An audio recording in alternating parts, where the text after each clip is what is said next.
श्री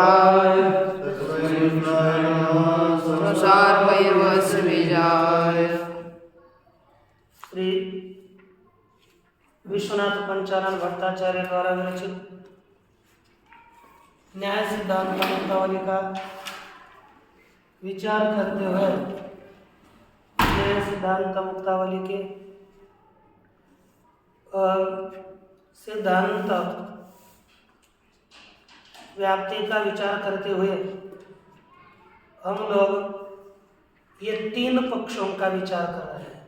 क्या पूर्व पक्ष ने पूछा, क्या लिखा? प्रतियोगिता व छेदका व छिन्नानधिकरण। यह हुआ था प्रतियोगिता व छेदका व छिन्नानधिकरणम हेत्वाधिकरण है ना, करण हेत्वाधिकरण वृत्त्याभावी यह था। लेकिन ध्यान दे दो, साइड बैठो, क्या चल रहा है यह भी आवर्तन किया करो। प्रतियोगिता व छेदका व छिन्न का अनधिकरण, यह जो अर्थ है यह क्या है? प्रतियोगिता व छेदका व छिन्न से यस्य कस्यचित् अनधिकरणत्वम्, किसी एकादे प्रतियोगिता व छेदका व छिन्न का अनधिकरण चाहिए, अथवा तत्सामान्यस्य प्रतियोगिता व छेदका व छिन्न सामान्यस्य अनधिकरणत्वं विवक्षितम्, अथवा यत् किंचित् प्रतियोगिता व छेदका व छिन्न का अनधिकरण चाहिए। यदि कहेंगे प्रतियोगिता व छेदका व छिन्न से यस्य कस्यचित् है ना, एकादे किसी का अनधिकरण, यदि ऐसा कहेंगे तो कपि संयोगी एतत् वृक्षत्वात् में ही अव्याप्ति बताई थी, क्योंकि हमारा साध्य क्या है? कपि संयोग। और कपि संयोग दो जगह पर है, एक वृक्षवृत्ति कपि संयोग और दूसरा वृक्षावृत्ति कपि संयोग। वृक्षवृत्ति कपि संयोग और वृक्षावृत्ति कपि संयोग। अब प्रतियोगिता व छेदका व छिन्न दोनों में कपि संयोग है, लेकिन उनमें से किसी एक का अनधिकरण, तो भूतल में रहने वाला जो कपि संयोग उसका अनधिकरण वृक्ष है कि, और वृक्ष हेत्वाधिकरण तद्वृत्त्याभाव कपि संयोगाभाव है कि नहीं? लाभच्छेदन है, उसका प्रतियोगिता व छेदक कपि संयोगत्वम, अनवच्छेदक साध्यता व छेदक नहीं होगा तो अव्यक्ति हो जाती है, यह कहा था। यह हुआ था ना, कोई समस्या इसमें नहीं। दूसरा द्वितीय,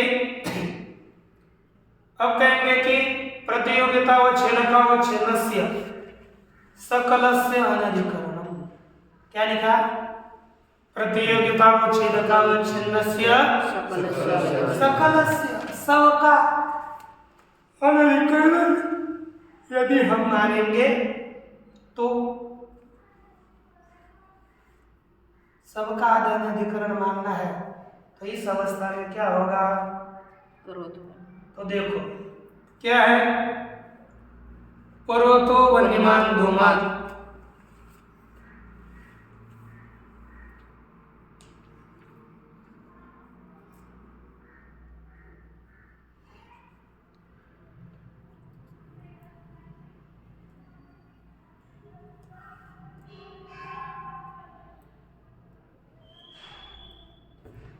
यहां पर क्या हो जाएगी? अव्याप्ति। क्या होगी? अव्याप्ति। अव्याप्ति। ये समझाया था ना, आपको बताया था कि यह ऐसा अभाव कहीं मिलेगा ही नहीं। प्रतियोगिता व छेदका व छिन्न, ऐसे जितने भी प्रतियोगी है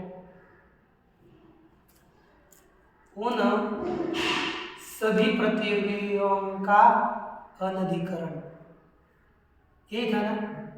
तो क्या बताया आपको कि जैसे पर्वतो वन्यमान धूमात् यहाँ पर है, हम कौन सा भाव देते हैं? घटा भाव। क्या भाव लिया? घटा भाव। घटा भाव में कौन रहता है? कोई नहीं। अभाव में कौन रहेगा? घटा भाव में कोई नहीं रहता। घटा भाव में वन्य रहती है। घटा भाव में वन्य रहती है। अर्थात घटा भाव में वन्य नहीं। अर्थात घटा भाव में क्या रहा? वन्य का अभाव। इतना समझ में आ गया? घटा भाव में कौन सा भाव रहा? वन्य भाव। और अभावाधिकरण का भाव किम रूप होता है? भावाधिकरण स्वरूप होता है। लिखा था नहीं? अभावाधिकरण वाला अभाव अधिकरण रूप होता है। तो वन्य भाव किम रूप हो गया? अधिकरण। अधिकरण माने पर्वत रूप। घटा भाव रूप हो गया। अभाव है अधिकरण जिसका। अभाव किसका अधिकरण है? वन्य भाव का। कौन सा भाव?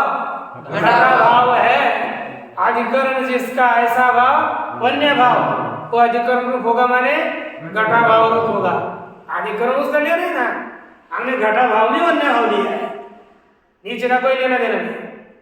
घटा भाव में वन्य भाव, तो वन्य भाव घटा भाव में रहा, घटा भाव रूप हो गया। तो घटा भाव हो गया कि नहीं? घटा भाव और वन्य भाव एक।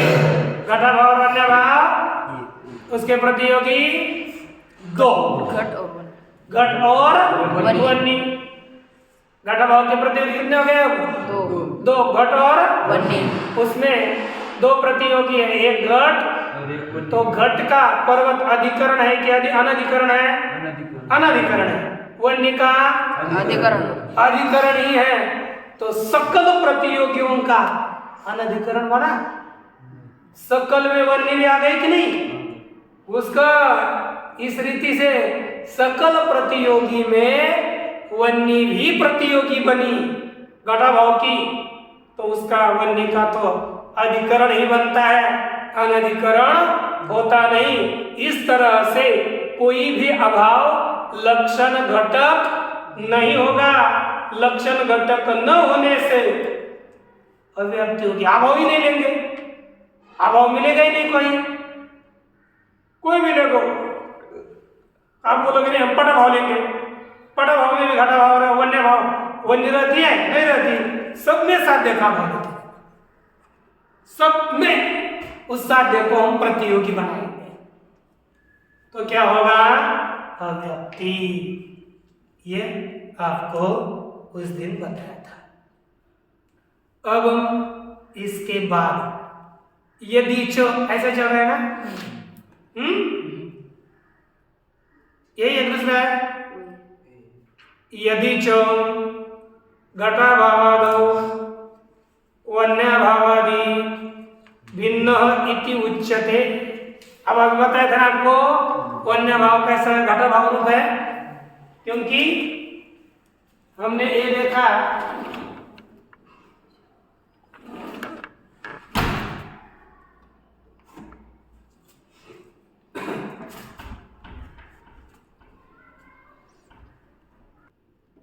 और घटा भाव जो हम भाव लेते हैं पर्वत में, वह घटा भाव। तो हमने पहले क्या किया था? वन्य भाव को घटा भाव रूप मान लिया और इस अभाव के प्रतियोगी घट को और वन्य को ही मान लिया। घट यद्यपि पर्वत में नहीं है लेकिन वन्य पर्वत में है, तो कोई अनधिकरण है ना, प्रतियोगी का अनधिकरण हेत्वाधिकरण नहीं हो पाएगा। सकल प्रतियोगी का अनधिकरण नहीं मिलेगा। लेकिन एक कोई कहता है पूर्व पक्षी, अरे देखो वन्य भाव अलग है, घटा भाव अलग है, इसको एक क्यों मानते हो? एक मान करके दोष दिया तो कहते देखे यदि च घटा भावादौ, यदि घट इत्यादि अभाव में वन्य भावादि ही भिन्न। वन्य भाव कैसा है? भिन्न है, घटा भाव रूप नहीं है। तदापि तब भी एक दोष है। क्या है? देखो धूमा भावान वन्य भावात् इत्यादौ अव्याप्ति।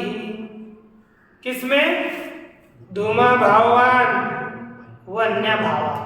अब ये दूसरी अध्याय में आता है। ये देखो, हृदय धूमा भाववान, क्यों? वन्य भावा। क्या हो गया ना, ठंडी के काल में बाघ निकल रही थी तालाब से, और ओए दूर दूर देखो ना, दूर। किसने कहा?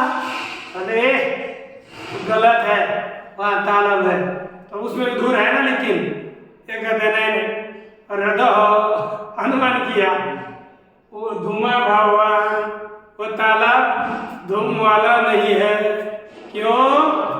वन्य भावा, वहाँ वन्य न होने के कारण, जल में वन्य नहीं होती, इसलिए वहाँ धूम भी नहीं है। यह अनुमान सही तो है कि नहीं? सही है। तो यहाँ पर अव्याप्ति होगी। कैसे? देखो, अच्छा, तत्र माने धूमा भावान वन्य भावात इत्यादि। इस स्थल में समझ में आ रहा है ना? साध्यता व छेदक संबंध, स्वरूप संबंध। क्या संबंध है? स्वरूप संबंध। क्योंकि अभाव अपने अधिकरण में किस संबंध से रहता है? स्वरूप संबंध से रहता है। इसलिए साध्यता व छेदक संबंध स्वरूप संबंध कहलाता है। तेन संबंधेन, उस संबंध से, सर्वस्यैव अभावस्य, इस साध्यता व छेदक संबंध कौन सा? स्वरूप संबंध से सभी अभाव, सर्वस्य एव अभावस्य, जितने भी अभाव है वो सभी अभाव में पूर्वक्षण वृत्तित्व विशिष्ट स्वाभावात्मक प्रत्योग्यधि कर्णत्वं हेत्वधिकरणस्य इति। कुछ समझ में आ गया?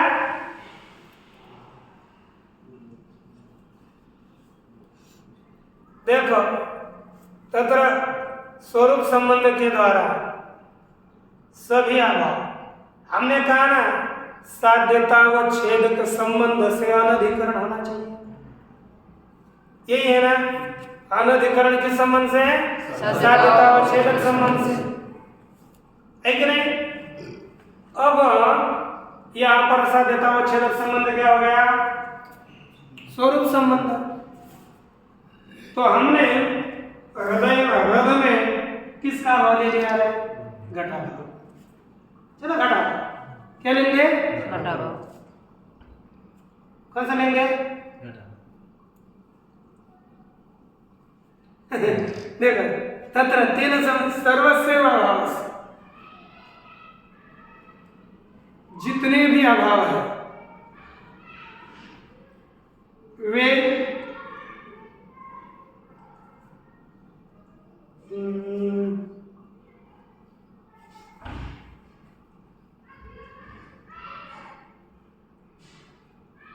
जैसे घटा भाव है,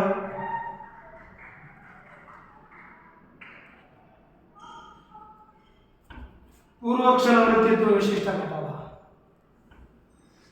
दूसरा बंदा घटा भाव,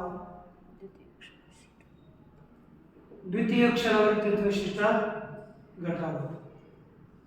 घटा भाव तृतीय क्षण वृत्तित्व विशिष्ट घटा भाव। हो गया कि नहीं? है ना? मुझे बताओ, इस घटा भाव का प्रतियोगी कौन है? घट। घट। इसका प्रतियोगी कौन है? घट। घट। मुझे बताओ, दूसरे क्षण में पूर्व क्षण वृत्तित्व विशिष्ट घटाभाव रहता है? नहीं। हाँ, रहता है क्या? तो यह रहेगा रहा हुआ घटाभाव कब से रह रहा है? पर्वत में 2 सेकंड थोड़े रह रहा है, अनादिकाल से रह रहा है। तो पूर्व क्षण वृत्तित्व विशिष्ट घटाभाव, ये द्वितीय क्षण वृत्तित्व विशिष्ट घटाभाव का क्या है? प्रतियोगी। क्या है? क्योंकि द्वितीय क्षण विशिष्ट घटाभाव में पूर्व क्षण वृत्तित्व विशिष्ट घटाभाव नहीं रहता ना। द्वितीय क्षण में पूर्व क्षण वृत्तित्व विशिष्ट घटाभाव नहीं रहता, रहता है क्या?